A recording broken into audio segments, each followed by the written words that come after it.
What is going on, my broskiis? My name is Toadski, back again, here to bring you guys yet another One Piece Treasure Cruise video. And today this is going to be showing off kind of like my first couple of attempts of using Luffy Zoro and Sanji in some content after pulling them. Hopefully you guys saw the short that I uploaded, or the actual additional YouTube video that I uploaded. Yeah, we didn't end up actually getting this guy in. We're going to go ahead and show him off, of course. We've made a couple of videos with Borsalino, and I have another video planned to be made sometime soon, so definitely stay tuned to the channel with Borsalino.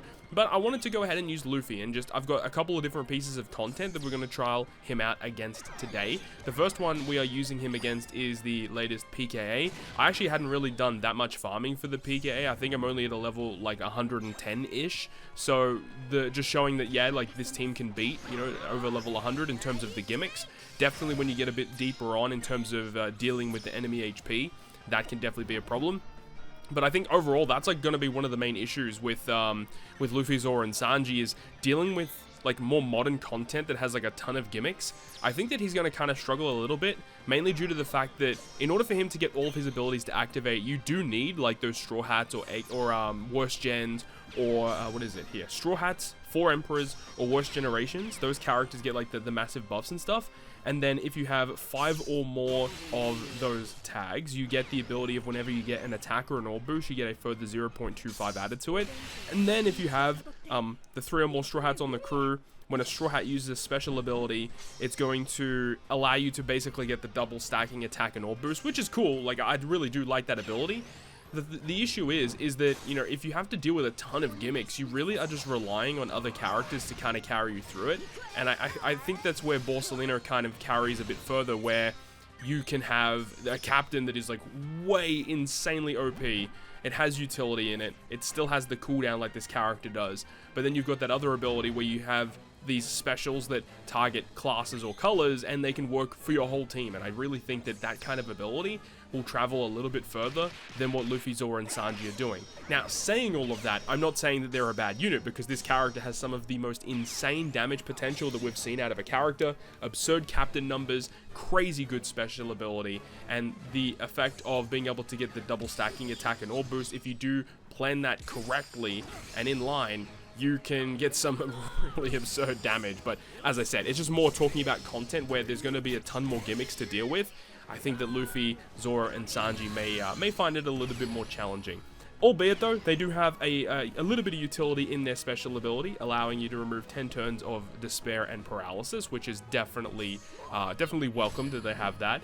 And yeah, I suppose the fact that they have the territory is another big thing as well, which is going to help considerably in super boss scenarios where you're trying to build, I suppose, like a full side team. Because remember how territory works, you need to have 6 characters of that one territory in order to actually get the most out of it. So with a type territory, you actually need to have everyone be the same type in order to get that 25% bonus, the 25% damage reduction, which definitely could be a bit of an issue.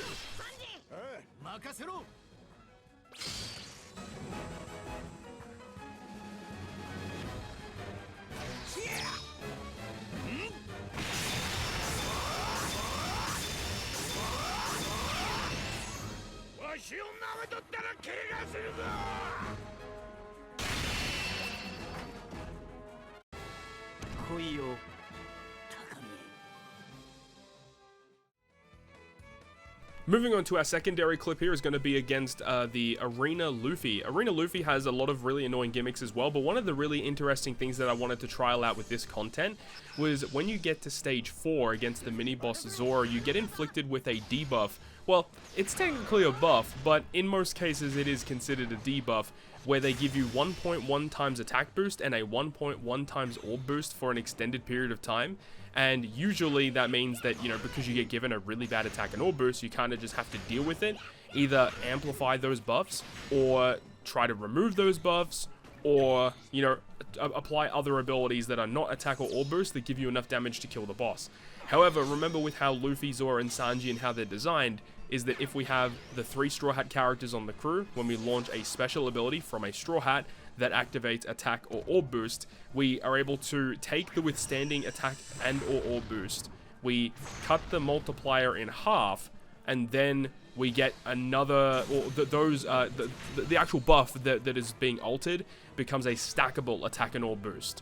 So it means that the special ability of Luffy Zoro and Sanji is actually able to freely trigger even if we do have attack and all boost, so long as that we have the right characters on the crew that are tag reliant.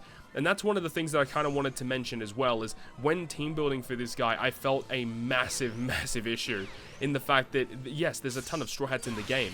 The issue is, though, is a lot of them don't actually have the Straw Hat tag. If we're looking at this team you're seeing right here, the Robin, the Frankie, and the Brook don't have the Straw Hat tag. Can you believe that? Like, it's just crazy that there's a lot of characters in the game that still don't have that tag, and the fact that they don't have their current tag is going to make team building for this guy way more annoying. Of course, if you're talking about a Super Boss Kizuna sense where most people's teams are Sugo Fest exclusive characters, that's not going to be a problem because Sugo Fest exclusive characters all have their tags. But when you're talking about like niche rare recruits, like Kizuna rare recruits, TM rare recruits, heck, even like old school rare recruits, and even free-to-play units, not having their tag is actually a massive detriment and makes the team building aspect of this character way more annoying. And I feel like that's probably just the nature of the character tag functionality in its infancy, where as it stands right now, you know, not everyone in the game has their tag and team building is going to be a little clunky. But I do feel like if we rediscover these kind of things, maybe in a few months time, maybe even a year from now, I think that it's going to be much more smooth, as, you know, the more characters with the tags, the better it's going to be for everybody.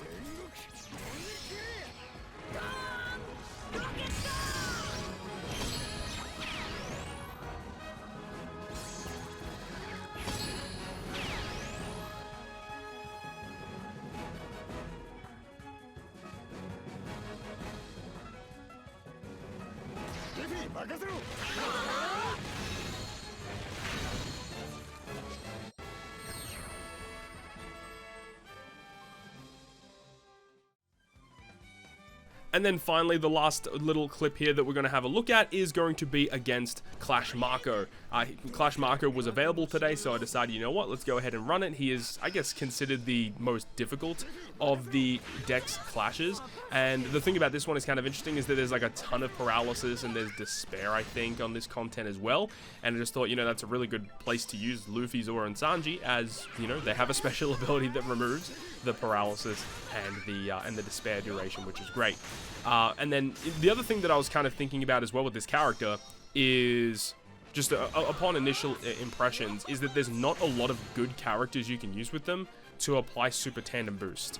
Like, yeah, we talked about it a little bit before these characters came out in my, like, team building prep video for Luffy, Zoro, Sanji, in that, like, the only two good characters that come to mind in terms of units that have the Super Tandem they could use the Super Tandem Boost was Super Tandem Nami, as well as, what do you call it?